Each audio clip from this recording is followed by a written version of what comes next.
Most commentators skeptical of Christine Blasey Ford's testimony against Brett Kavanaugh have focused on the plentiful gaps, inconsistencies, and total lack of corroboration in her story. But relatively few have said that even if evidence could be found that something happened between Kavanaugh and Ford, he should still have been confirmed as a Supreme Court justice. And that's my subject on today's Fiamengo file.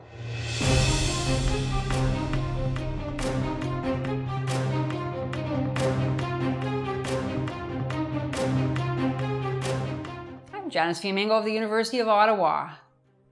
We are undoubtedly in a believe survivors moment, and even self-proclaimed conservatives, civil libertarians, non-feminists, and scientific rationalists have been deeply corrupted by it, regardless of the fact that the presumption of innocence squeaked a win out of the confirmation hearings. Overall, the trend now is towards punishing more and more men in situations where it can never be known what really happened.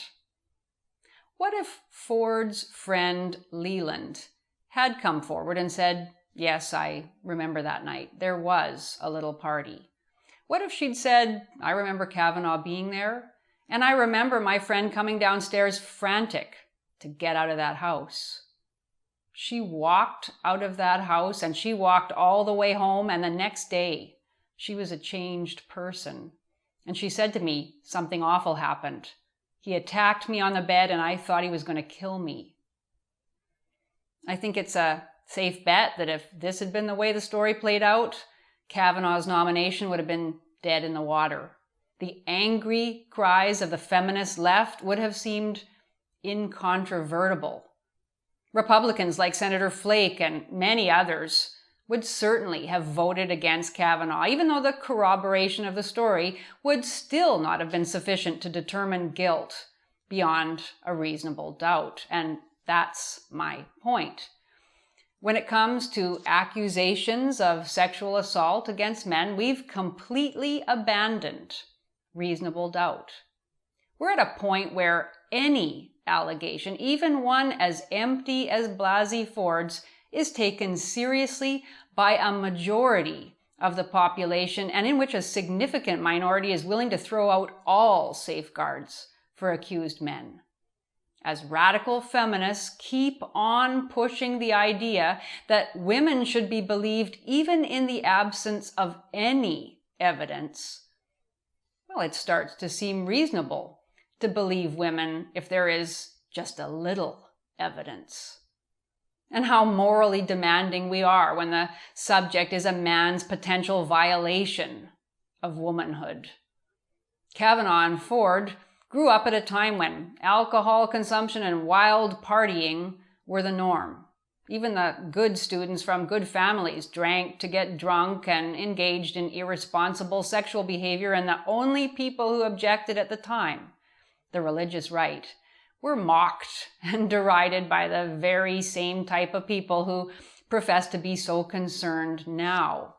The former apostles of sexual liberation are now adamant that we have to inquire into the murky depths of a man's past attitudes and expressions and lapses in decorum, as if those tell us anything useful about his ability now to serve on the Supreme Court or anywhere else important. Of course, the upholders of righteousness don't believe we should ever delve into a woman's lapses from perfect decorum and chastity when she was a teenager. No. We're only interested in whether the man lapsed or might have. Now, let's imagine that Kavanaugh was at the party Ford described, and let's explore what might well have occurred between the two of them, something almost but not quite as Ford described it. Now here I'm engaging in extensive hypotheticals, of course, but I hope you'll see where I'm going with it. I'm not saying that I think this is what actually happened, since obviously I haven't a clue what, if anything, actually happened. But here goes. Let's say that 15-year-old Ford was a little more drunk at that party than she says she was. Let's say she had 2 beers on an empty stomach, and I can understand why she would suppress and misremember how many beers she had 36 years later. Let's imagine that she flirted a little bit with the 17-year-old Kavanaugh before the alleged incident. Let's imagine that she went upstairs with him and his friend to fool around a bit. Not ever explicitly stated, but, they all knew what was going on, roughly. All 3 would have been laughing. All 3 were high on youth and music and hormones and alcohol and maybe even a little marijuana. Then things got somewhat out of control. Kavanaugh started kissing Ford on the bed, thinking that's what she wanted because she'd been leading him on. Just before that, maybe she even responded for a minute or 2, kissing him back, thinking it was what she wanted, but he was too insistent, too drunk, and she got scared. She started squirming and objecting, raising her voice in agitation. Maybe he tried to shush her by touching her mouth, not intending to threaten her and certainly not intending to suffocate her, but just wanting her to be quiet. His friend jumped on the bed to disrupt the weirdness that had developed, and Ford left the room very frightened. It all happened in just a couple of minutes, maybe even seconds, though it felt longer to Ford. Neither Kavanaugh nor his friend thought anything more of it because it was nothing. They went downstairs laughing without making any attempt to bother the girl further. Kavanaugh never intended to rape her. He wanted to make out with her, and he thought that's what she wanted too. Kavanaugh now doesn't remember the incident, and Ford magnified it into something it wasn't, leaving out her own participation in what was a common sexual misunderstanding between teenagers. This kind of misunderstanding probably happens many thousands of times every year at teen drinking gatherings. And I'm not saying it did happen like this between Kavanaugh and Ford. I'm saying it could have. And that deciding between my hypothetical version and Ford's version is impossible. Yes, I realize there is a big difference between clumsy sexual interactions and sexual assault.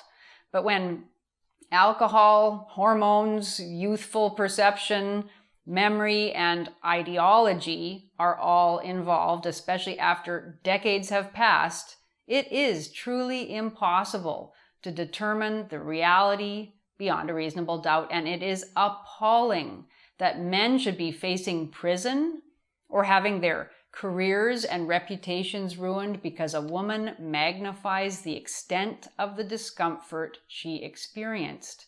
And I know that this is happening now, and that women are being encouraged to exaggerate their stories of assault. And it looks to me as if it's going to happen even more in the near future.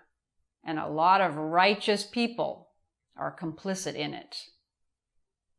Some of my friends believe that we're seeing the last gasps of the Me Too movement, and that the extreme emotionalism and irrationalism are actually good because they'll make reasonable people reject Me Too. I hope they're right, but I fear they're wrong. I think something else is happening.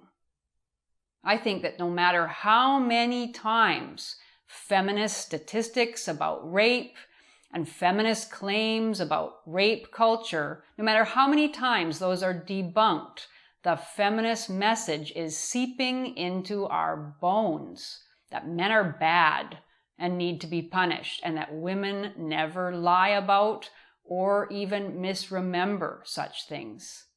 By sheer persistence and reiteration, the untruths are being accepted, and the burden of proof is shifting to the accused. It's a scary time. Maybe it's already too late to reverse course, but it's definitely time to fight hard for the rights of accused men, because if we don't hold on to that, we lose everything. Thank you for watching. If you enjoyed this video, please support us on Patreon. If even half of our subscribers gave us $1 per month, we'd be well on our way to creating more and better content. And don't forget to subscribe to us on Studio Brule.